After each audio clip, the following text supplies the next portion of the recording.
பக்கம் 1. பக்கம் 1. கதை. தன்மதியன் பெற்ற பாடம். ஓம் நமச்சிவாய. பொன்னகரம் என்ற கிராமத்தில். சுற்றியுள்ள வயல்வெளிகளைப் போலவே செழிப்பான செல்வ வளம் கொண்டவனாய் வாழ்ந்து வந்தான் தன்மதியன். அவனுக்குச் சொந்தமாக நிலமும் நிறைந்த செல்வமும் இருந்தது. ஆனால் இந்தச் செழிப்பின் நிழலில்தான் அவன் தன் அறவுணர்வை இழந்து நின்றான். அவனுக்கு முதுமையடைந்துவிட்ட. நடக்கக்கூடச் சிரமப்படும் பெற்றோர் இருந்தனர். அவர்களை ஊரார் மதித்துப் பேசினாலும். தன்மதியனுக்கோ அவர்கள் ஒரு சுமையாகத் தெரிந்தனர். அவன் தன் மனைவியின் பேச்சைக் கேட்டு. தன் தாய் தந்தையரை வீட்டின் பின்புறம் இருக்கும் சிறிய குடிசைக்கு அனுப்பிவிட்டான். உங்களுக்கு தேவையான உணவை வேலைக்காரன் கொண்டு வந்து தருவான். நீங்கள் உள்ளே வந்து என் குடும்ப அமைதியை கெடுக்காதீர்கள். என்று மனம் நொந்து பேசினான். வயதான பெற்றோர் தங்கள் மகனின் இந்தச் செயலால் கண்ணீர் விட்டனர். மகனே எல்லாம் என்று வாழ்ந்தவர்களுக்கு. இந்த அலட்சியம் மரண வலையை விடக் கொடியதாக இருந்தது. அவர்கள் உண்ணும் உணவு குறைந்தது. கவனிப்பார் யாருமில்லை. சில மாதங்களில் அந்த குளிரான குடிசையில். அந்த பெற்றோர் தங்கள் மகனின் பெயரைக் கூட உச்சரிக்காமல். அமைதியாக தங்கள் உயிரை நீத்தனர். தன்மதியன் அந்த கர்ம வினையை அலட்சியம் செய்தான். ஆனால் விதி யாரையும் விடுவதில்லை. ஒரு நாள் தன்மதியன் வயலில் வேலை செய்து கொண்டிருந்தபோது. எதிர்பாராதவிதமாக இடி விழுந்து அவன் அங்கேயே வீழ்ந்தான். அவனது உடல் பூமியில் கிடந்தது. ஆனால் அவனது ஆன்மா உடலை விட்டு பிரிந்தது. விண்ணில் ஒரு தரிசனம். அவன் ஆன்மா விண்ணில் தனியே இருண்ட பாதையில் பயணம் செய்யத் தொடங்கியது. அங்கே வழிகாட்டியாய் வந்த ஒரு தேவகணம். தன்மதியா, நீ செய்த கர்ம வினைகளுக்கான பாதையில் இப்போது பயணிக்கிறாய். கருட புராணம் கூறும் நியதி இதுதான். என்று கூறியது. அவன் ஆன்மா விண்ணில் வெகுதூரம் பயணித்தபோது. விண்ணில் மிதந்த ஒரு பேரொளி வட்டத்தின் நடுவில். தன் வாகனமான கருடனுடன் மகாவிஷ்ணு காட்சி தந்தார். தன்மதியன் பயபக்தியுடன் மகாபிரபுவே. நான் என் பெற்றோரை அலட்சியம் செய்தது பாவம்தான். ஆனால் என் வாழ்வில் நான் ஒரு துளிகூட நல்ல காரியம் செய்யவில்லையா. நான் ஏழைகளுக்காகவும் வழிப்போக்கர்களுக்காகவும். முதல் கட்டமாக 13 தோட்டங்களை அமைக்கவில்லையா. என் நல்ல செயல்களுக்கு இங்கே ஒரு விலையே இல்லையா. என்று கண்ணீருடன் கேட்டான். விஷ்ணு புன்னகைத்தார். உண்மைதான் தன்மதியா. நீ பொதுநன்மைக்காக 13 தோட்டங்கள் வைத்தாய். அது உன் நற்கர்ம கணக்கில் சேர்க்கப்பட்டுவிட்டது. ஆதி படைப்பின் தரிசனம் திருப்பம். திடீரென விஷ்ணு தன் ஞான ஒளியை தன்மதியன் மீது செலுத்தினார். தன்மதியன் ஆன்மா ஒரு. பக்கம் 2. பிரம்மாண்டமான ஆரம்ப காட்சியை கண்டது. அது ஆதி கடவுளான சிவன் படைப்பின் தொடக்கத்தில் இருந்த காட்சி. சிவனின் சங்கல்பத்தால் மண்ணின் ஆதாரத்தைக் கொண்டு ஆதாமும். கருணையைக் கொண்டு ஏவாளும்.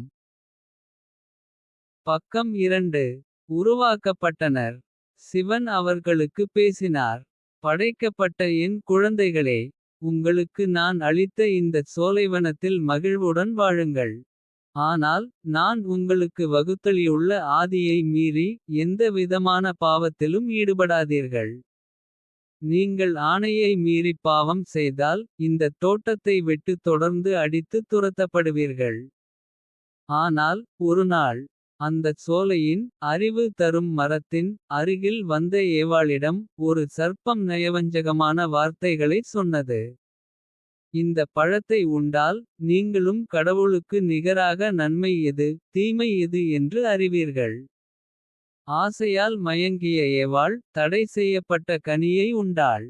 பின்னர் மீதிப் பழத்தை ஆதாமிற்கும் கொடுத்தாள்.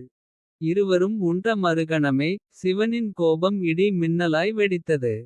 நீங்கள் ஆணையை மீறிய பாவத்திற்குக் காரணமாக. இனி துயரத்துடனும் மரணத்துடனும் தான் வாழ்வீர்கள்.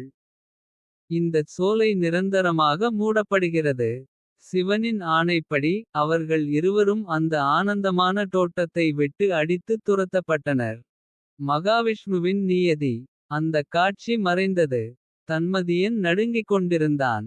பார்த்தாயா தன்மதியா. என்றார் விஷ்ணு. இதுவே முதல் பாவம். அன்று ஆதியிலேயே மனிதன் விதி மீறியதால். இப்போது ஒவ்வொருவரும் கர்ம வினைகளின் சுமையை தாங்க வேண்டியிருக்கிறது. உன் பெற்றோர் மீது நீ பாவம் செய்தது. அந்த ஆதி மீறலின் சிறிய வடிவம் மட்டுமே. ஆனால் நீ வைத்த அந்த 13 தோட்டங்கள். உன் நற்காரியங்கள். உன் 13 நற்காரியங்கள். உனக்கு நரகத்திற்கு போகும் தண்டனையை குறைத்தது. அதனால் உன் பாவங்களை கழுவ. நான் உனக்கு 13 கடுமையான சோதனைகளை கடக்கும் வாய்ப்பை வழங்குகிறேன். நீ வெற்றி பெற்றால் மறுபிறவி உனக்கு கிட்டும். சிவனின் இறுதி தீர்ப்பு. தன்மதியன் ஆன்மா 13 சோதனைகளை ஏற்றுக்கொண்டு.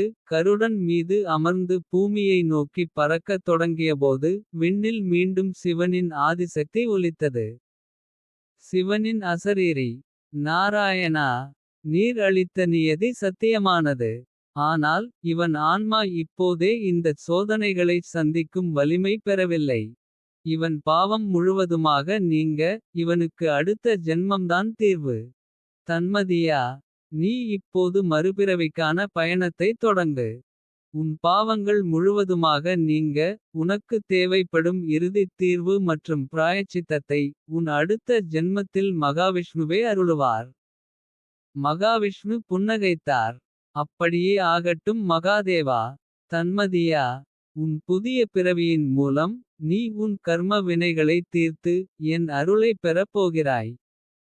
கருடன் உடனே திசை மாறி. தன்மதியன் ஆன்மாவை ஒரு பக்கம் 3. புதிய தாய்மையின் கருப்பையை நோக்கி பறக்கச் செய்தார். தான் இழைத்த பாவத்தின் நினைவும். விஷ்ணுவின் அருளும் சிவனின் ஆசீர்வாதமும் கலந்து. தன்மதியன் ஒரு புதிய பிறவிக்கான பக்கம் 3 பயணத்தை தொடங்கினான்.